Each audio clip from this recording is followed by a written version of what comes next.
ملک کے طول و عرض میں زلزلہ سے بڑا نقصان کی ابھی میں 5 مرد اور 2 بچوں سمیت 9 افراد جاں بحق ہو گئے، 47 افراد زخمی، متعدد گھروں اور املاک کو بھی نقصان۔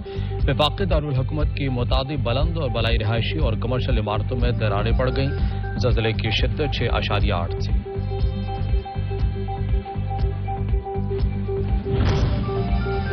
وزیر اعظم آسن میں تاریخی منصوبوں کا افتتاح کریں گے۔ تھرباکر میں 1320 میگا واٹ شنگھائی الیکٹرک تھر اور 330 میگا واٹ تھل نووا تھر منصوبوں کا افتتاح دورے کے شیڈول کا حصہ۔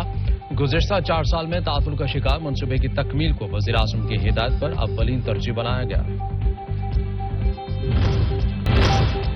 خیبر پختونخوا کے اضلاع بنو میں FIA کی بڑی کارروائی، افغان شہریوں کو پاسپورٹ جاری کرنے والا سرغنہ گرفتار، 1 افغان شہری کو بھی گرفتار کر لیا گیا۔ FIA حکام کے مطابق اس نیٹ ورک میں بنو کے ناظرہ کے افسران بھی شامل ہیں۔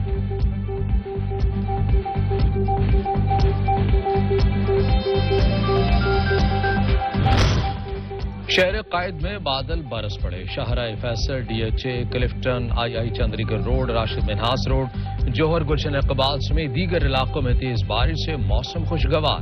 موسم کا حال بتانے والوں کی مزید بارشوں کی بھی پیش گوئی۔